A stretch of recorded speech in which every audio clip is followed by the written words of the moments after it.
I want to preface this video by saying that I have no military knowledge outside of what I see in movies.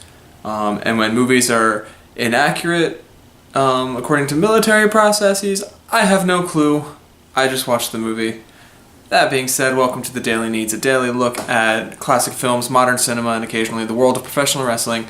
And today I want to talk about the 2014 British film Kilo 2 Bravo, also known as Kajaki, I believe is how it's pronounced. I may be incorrect.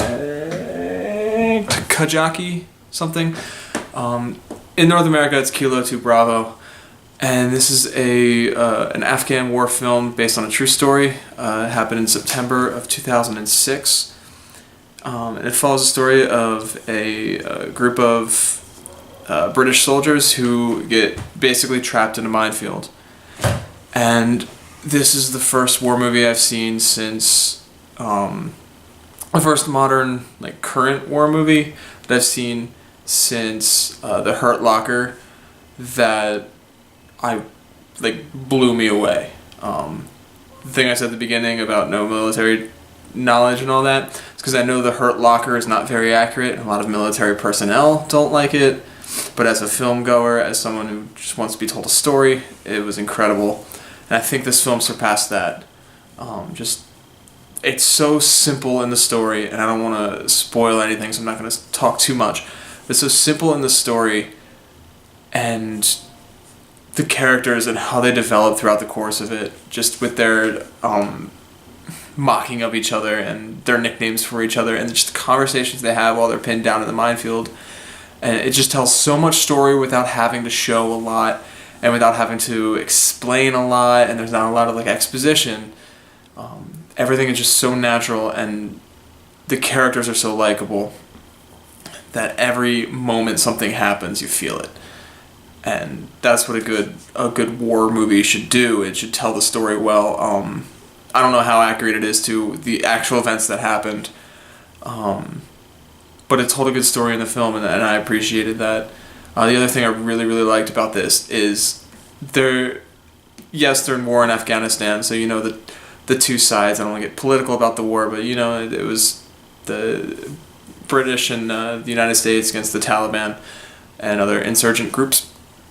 But there's no combat in this war movie. There's no they see some combat off in the distance towards the beginning, but they don't engage. They get trapped in a minefield because they're ready to engage, but they never actually do. And the mines are actually remaining from when the Russians invaded Afghanistan in the 80s.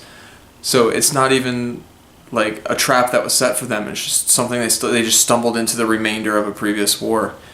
And that's what makes it so different and heart-wrenching, is that it's not even oh no, the enemy outsmarted us, or we need to fight the enemy. It just happens, and it changes how you feel about it, because it kind of takes the politics out of it.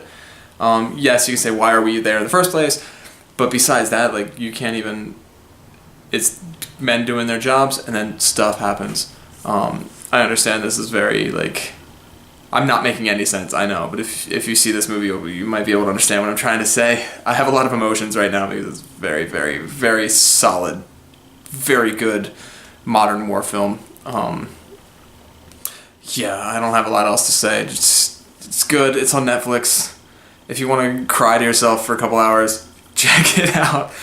But yeah, it's Kilo 2 Bravo. See it. Tomorrow I'm going to look at a Warren Beatty movie called McCabe and Mrs. Miller that I have no idea what that's about, but I am going to watch it because that's what I do. So until tomorrow, like, share, subscribe, follow me on Twitter @DailyNeitz, and leave a comment section below.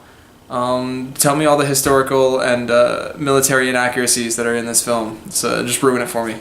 Do it. But until tomorrow, bye.